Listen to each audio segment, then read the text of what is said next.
അസ്സലാമു അലൈക്കും വറഹ്മത്തുള്ളാഹി വബറകാതുഹു. എല്ലാവർക്കും ഷിഫാഉൽ അംറാദിലേക്ക് സ്വാഗതം. എൻ്റെ വോയിസ് നിങ്ങൾ പൂർണ്ണമായി കേൾക്കുന്നുണ്ട് എന്ന് ഞാൻ വിചാരിക്കുന്നു. പൂർണ്ണമായി കേൾക്കുക, എല്ലാവർക്കും എത്തിച്ചു കൊടുക്കുക. അറിവുകൾ എല്ലാവരും പഠിക്കട്ടെ. എല്ലാവർക്കും വേണ്ടി പ്രാർത്ഥിക്കുക. നമ്മുടെ എല്ലാ ഹലാലായ മുറാദുകളും അല്ലാഹു ഹാസിലാക്കി തരട്ടെ. രോഗങ്ങൾക്ക് ശിഫ നൽകട്ടെ. എല്ലാ വിഷമങ്ങളും മാറ്റിത്തരട്ടെ. കടങ്ങൾ വീട്ടാനുള്ള മാർഗം അള്ളാഹു കാണിച്ചു തരട്ടെ. ഹൈറായ നിലക്ക് അള്ളാഹു നമുക്കെല്ലാവർക്കും സമ്പത്ത് നൽകട്ടെ. ഇന്ന് പലർക്കും അള്ളാഹുവിൽ നിന്നുള്ള സഹായം ലഭിക്കാത്തതിന് അല്ലെങ്കിൽ ദുആക്ക് ഉത്തരം കിട്ടാത്തതിന് പല കാരണങ്ങളുണ്ട്. എത്രയോ ആളുകൾ പലതും ചെയ്തിട്ടും ദുആ സ്വീകരിക്കുന്നില്ല, ഉദ്ദേശങ്ങൾ പൂർത്തിയാകുന്നില്ല. ഒരുപാട് വിഷമങ്ങൾ സഹിച്ചുകൊണ്ടിങ്ങനെ നീങ്ങിപ്പോവുകയാണ്. അതിന് നമ്മൾ ചെയ്യേണ്ടത്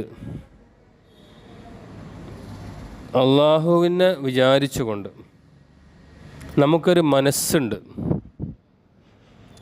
നമ്മുടെ മനസ്സിലേക്ക് നമ്മളൊന്ന് നോക്കുക, ചിന്തിക്കുക.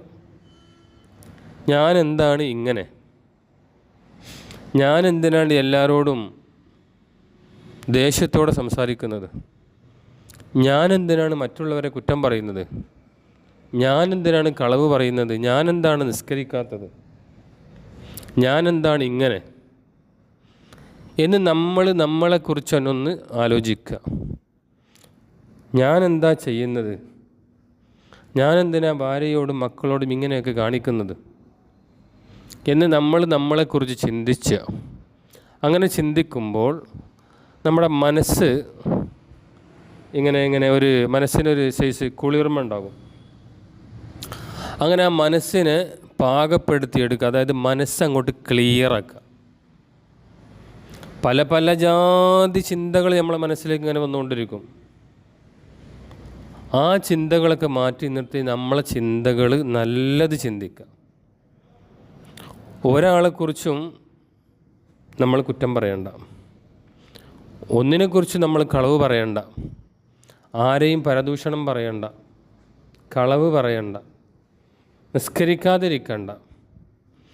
എല്ലാം അതിൻ്റേതായ രൂപത്തിൽ ഇങ്ങനെ കൊണ്ടുപോവുക. ഞാൻ ഇനി മുതൽ അങ്ങനെ ചെയ്യും, ഞാനിനി കളവ് പറയില്ല, നിസ്കരിക്കാതിരിക്കില്ല, കുറ്റം പറയില്ല, എൻ്റെ ഭാര്യയെയും മക്കളെയും കുടുംബത്തെയും ഞാൻ നല്ല രീതിയിൽ നോക്കും. എന്തിനാണ് ഞാൻ അവരോട് ദേഷ്യപ്പെടുന്നത്? ഒരു കാര്യമില്ലാതെ എന്നിങ്ങനെ ചിന്തിക്കുക. അങ്ങനെ ചിന്തിച്ച് നമ്മളൊരു നല്ല മനുഷ്യനായി മാറുക. നമ്മുടെ മനസ്സിനത് ക്ലിയറാക്കുക. അങ്ങനെ നമ്മളെ മനസ്സിനെ ക്ലിയറാക്കാൻ നമ്മൾ തന്നെ ചിന്തിക്കണം. ഒരാളെ ഉപദേശം കേട്ടിട്ട് ഒരു പരിധി വരെയൊക്കെ നന്നാവുള്ളൂ. ഞാനെന്താ ഇങ്ങനെ എന്ന് നമ്മൾ ചിന്തിക്കണം. അങ്ങനെ എന്താക്കുക? അള്ളാഹു നമ്മളോട് മനസ്സമാധാനത്തിന് ചെല്ലാൻ പറഞ്ഞ, മനസ്സമാധാനത്തിന്, ഒരു ശാന്തിക്ക്, ഒരു സുഖത്തിന് ചൊല്ലാൻ പറഞ്ഞ ദിക്റുകളുണ്ട്. അലാ ബി ദിക്രില്ലാഹി തത്മഇന്നുൽ ഖുലൂബ്. നമ്മുടെ മനസ്സിന് ഒരു ശാന്തി കിട്ടണമെങ്കിൽ, ഒരു സമാധാനം കിട്ടണമെങ്കിൽ അത് അള്ളാഹുവിനെ സ്മരിക്കുന്നത് കൊണ്ട് മാത്രമേ കിട്ടുള്ളൂ. അതുകൊണ്ട് എപ്പോഴും നമ്മളെന്താക്കുക? എപ്പോഴെന്ന് പറഞ്ഞാൽ നമുക്ക് ഒഴിവുള്ള സമയങ്ങളിൽ, അല്ലെങ്കിൽ യാത്രയിൽ, അല്ലെങ്കിൽ വീട്ടിൽ വെറുതെ ഇരിക്കുമ്പോൾ, ഇങ്ങനെ ഓരോ സമയമൊക്കെ ഒരുപാട് സമയം നമുക്ക് വെറുതെ കളയുന്നുണ്ട്. ഒരുപാട് സമയം മൊബൈലിലൊക്കെ ഇങ്ങനെ കളയുന്ന സമയത്ത് അതെക്കുറിച്ച് മാറ്റി വെച്ച് ലാ ഇലാഹ ഇല്ലല്ലാഹ് എന്ന ആ ദിക്ർ, തൗഹീദിൻ്റെ വചനമായ ആ ദിക്ർ, ലാ ഇലാഹ ഇല്ലല്ലാഹ്, അതിങ്ങനെ പറഞ്ഞുകൊണ്ടിരിക്കുക.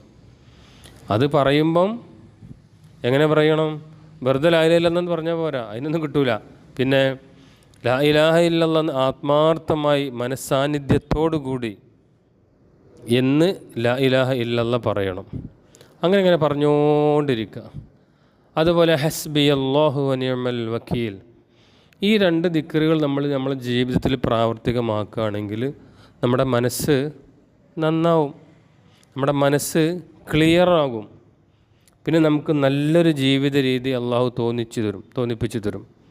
അങ്ങനെ ജീവിച്ചു പോവുക, ഹൈറായ രീതിയിൽ ജീവിക്കുക, ഹൈറായ രീതിയിൽ മരിക്കുക. അതിന് അള്ളാഹുവും അവൻ്റെ റസൂലും പറഞ്ഞതനുസരിച്ച് മുന്നോട്ട് പോയാൽ നല്ല ജീവിതം. പിന്നെ അവിടെ ഒരു സാമ്പത്തിക, ശാരീരിക, മാനസിക ബുദ്ധിമുട്ടുകളോ പ്രയാസങ്ങളോ ഒന്നും ഉണ്ടാവില്ല. എല്ലാം അള്ളാഹു നമുക്ക് ഓരോ വഴി കാണിച്ചു തരും. ഇൻഷാ അള്ളാഹു നമ്മളെയൊക്കെ ഹൈറായ രൂപത്തിലാക്കി മാറ്റട്ടെ. ഒരുപാട് ഹൈറും ബർക്കത്തും ഇസ്സത്തും നിഅമത്തും തഖ്വയും ഒക്കെ അള്ളാഹു നമുക്ക് നൽകട്ടെ. അസ്സലാമു അലൈക്കും വറഹ്മത്തുള്ളാഹി.